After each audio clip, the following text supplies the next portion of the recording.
Hi guys, long time no see. I hope you're having a good summer. I miss you all.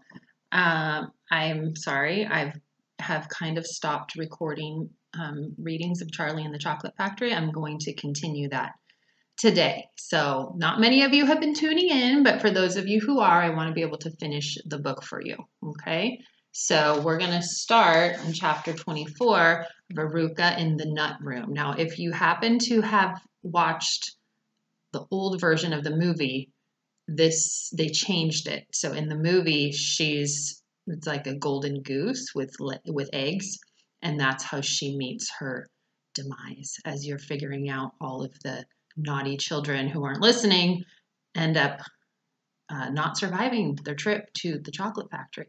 So I hope you enjoy Veruca and the Nut Room.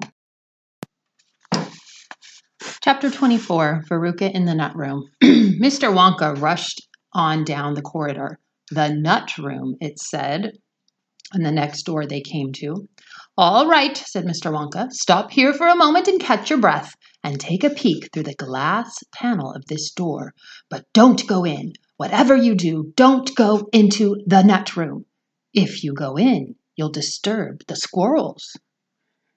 Everyone crowded around the door. Oh, look, Grandpa, look, cried Charlie. Squirrels, shouted Veruca Salt. Crikey, said Mike Teavee. It was an amazing sight. 100 squirrels were seated upon high stools around a large table. On the table there were mounds and mounds of walnuts, and the squirrels were all working away like mad, shelling the walnuts at a tremendous speed. These squirrels are specially trained for getting the nuts out of walnuts, Mr. Wonka explained. Why use squirrels? Said Mike Teavee. Why not use Oompa Loompas? Because, said Mr. Wonka, Oompa Loompas can't get the walnuts out of walnut shells in one piece. They always break them in two. Nobody except squirrels can get walnuts whole out of walnut shells every time. It is extremely difficult. But in my factory, I insist upon only whole walnuts. Therefore, I have to have squirrels to do the job. Aren't they wonderful, the way they get those nuts out? And see how they first tap each walnut with their knuckles to be sure it's not a bad one. If it's bad, it makes a hollow sound, and they don't bother to open it, they just throw it down the rubbish chute. There, look, watch that squirrel now nearest to us. I think he's got a bad one now. They watched the little squirrels as he tapped the walnut shell with his knuckles. He cocked his head to one side, listening intently. Then suddenly he threw the nut over his shoulder into a large hole on the floor. Hey, Mummy, shouted Veruca Salt suddenly. I've decided I want a squirrel. Get me one of those squirrels. Oh, don't be silly, sweetheart, said Mrs. Salt. These all belong to Mr. Wonka. I don't care about that, shouted Veruca. I want one. All I've got at home is 2 dogs and 4 cats and 6 bunny rabbits and 2 parakeets and 3 canaries and a green parrot and a turtle and a bowl of goldfish and a cage of white mice and a silly old hamster. I want a squirrel. All right, my pet, Mrs. Salt said soothingly. Mummy'll get you a squirrel just as soon as she possibly can. But I don't want any old squirrel, Veruca shouted. I want a trained squirrel. At this point, Mr. Salt, Veruca's father, stepped forward. Very well, Wonka, he said importantly, taking out a wallet full of money. How much do you want for one of these squirrels? Name your price. Oh, they're not for sale, Mr. Wonka answered. She can't have one. Who says I can't? Shouted Veruca. I'm going to get myself one this very minute. Don't, said Mr. Wonka quickly. But he was too late. The girl had already thrown open the door and rushed in. The moment she entered the room, 100 squirrels stopped what they were doing and turned their heads and stared at her with small, black, beady eyes. Veruca Salt stopped also and stared back at them. Then their gaze fell upon a pretty little squirrel sitting nearest her at the end of the table. The squirrel was holding a walnut in its paws. All right, Veruca said. I'll have you. She reached out her hands to grab the squirrel, but as she did so, in that first split second when her hands started to go forward, There was a sudden flash of movement in the room, like a flash of brown lightning, and every single squirrel around the table took a flying leap towards her and landed on her body. 25 of them caught hold of her right arm and pinned it down. 25 more caught hold of her left arm and pinned that down.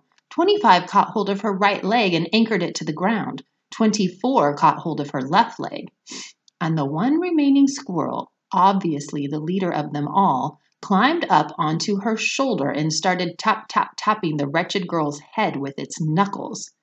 "Save her!" screamed Mrs. Salt. "Veruca, come back! What are they doing to her?" "Well, they're testing to see if she's a bad nut," said Mr. Wonka. "You watch." Veruca struggled furiously, but the squirrels held her tight and she could not move. The squirrel on her shoulder went tapping on the side of her head with its knuckles. Then all at once the squirrels pulled Veruca to the ground and started carrying her across the floor.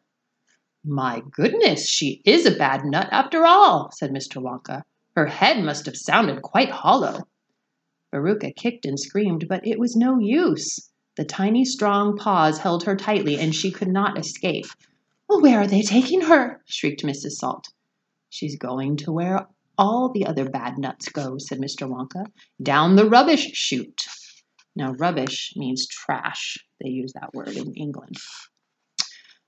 "By golly, she is going down the chute," said Mr. Salt, staring through the glass door at his daughter. "Well, then save her," cried Mrs. Salt. "Too late," said Mr. Wonka. "She's gone."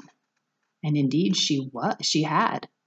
"But where?" shrieked Mrs. Salt, flapping her arms. "What happens to the bad nuts? Where does the chute go?" "That particular chute," Mr. Wonka told her, "runs directly into the great big main rubbish pipe, which carries away all the rubbish from every part of the factory, all the floor sweepings and potato peelings and rotten cabbages and fish heads and stuff like that." "Who eats fish heads and cabbage and potatoes in this factory, I'd like to know?" said Mike TV. "I do, of course," answered Mr. Wonka. "You don't think I live on cocoa beans, do you?" But, shrieked Mrs. Salt, "where does the great big pipe go in the end?" "Why, to the furnace, of course," Mr. Wonka said calmly. "To the incinerator. That means it gets burned up."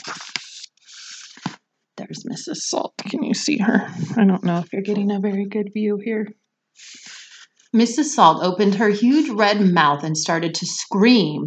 "Don't worry," said Mr. Wonka. "There's always a chance that they've decided to not light it today." "A chance!" yelled Mrs. Salt. "My darling Veruca! She'll be sizzled like a sausage." "Quite right, my dear," said Mrs. Salt. "Now see here, Wonka," he added, "I think you've gone just a shade too far this time. I do indeed. My daughter may be a bit of a frump. I don't mind admitting it. But that doesn't mean you can roast her to a crisp. I'll have you know I'm extremely cross about this. I really am." "Oh, don't be cross, my dear sir," said Mr. Wonka. "I expect she'll turn up again sooner or later. She may not even have gone down at all. She may be stuck in the chute just now below the entrance hole. And if that's the case, all you have to do is go in and pull her up again." Hearing this, both Mr. and Mrs. Salt dashed into the nut room and ran over to the hole in the floor and peered in. "Veruca!" shouted Mrs. Salt. "Are you down there?" There was no answer. Mrs. Salt bent further forward to get a closer look. She was now kneeling right on the edge of the hole with her head down and her enormous behind sticking up in the air like a giant mushroom. It was a dangerous position to be in. She needed only one tiny little push, one gentle nudge in the right place. And that is exactly what the squirrels gave her. Over she toppled, into the hole head first, screeching like a parrot. "Good gracious me," said Mr. Salt, as he watched his fat wife go tumbling down the hole. "What a lot of rubbish there's going to be today." He saw her disappearing into the darkness. "What's it like down there, Angina?" he called out, and he leaned further forward. The squirrels rushed up behind him. "Help!" he shouted, but he was already toppling forward, and down the chute he went, just as his wife had done before him, and his daughter. "Oh dear," cried Charlie, who was watching with the others through the door. "What on earth's going to happen to them now?" Oh, I expect someone will catch them at the bottom of the chute, said Mr. Wonka. But what about that great fiery incinerator? Asked Charlie. Oh, they only light it every other day, said Mr. Wonka. Perhaps this is one of the days when they let it out. You never know. They might be lucky. Shh, said Grandpa Joe. Listen, here comes another song. From far away down the corridor came the beating of drums, and then the singing began. Now I'm just going to chant it and not sing it. Veruca Salt, sang the Oompa Loompas. Veruca Salt, the little brute, has just gone down the rubbish chute. Now listen for rhyming words and look at them. Brute, chute.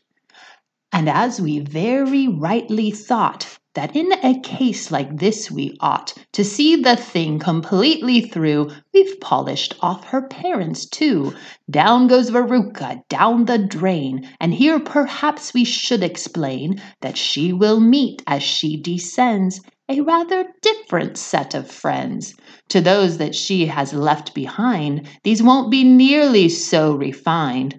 A fish head, for example, cut this morning from a halibut. Hello, good morning, how do you do? Hey, nice to meet you, how are you? And then a little further down, a mass of others gather round. Now, she's going down the trash chute, so this is what she's going to find here. A bacon rind, some rancid lard, a loaf of bread gone stale and hard, a steak that nobody could chew, an oyster from an oyster stew, some liverwurst so old and gray, one smelled it from a mile away, a rotten nut, a reeky pear, a thing the cat left on the stair, and lots of other things as well, each with a rather horrid smell. These are Veruca's new-found friends that she will meet as she descends, and this is the price she has to pay for going so very far astray. But now, my dears, we think you might be wondering, is it really right that every single bit of blame and all the scolding and the shame shall fall upon Veruca Salt? Is she the only one at fault? For though she's spoiled and dreadfully so, a girl can't spoil herself, you know. Who spoiled her then? Ah, who indeed? Who pandered to her every need? Who turned her into such a brat? Who are the culprits? Who did that? Alas, you need not look so far to find out who these sinners are. They are, and this is very sad, her loving parents, Mum and Dad. And that is why we're glad they fell into the rubbish chute as well. And that's the end of the chapter.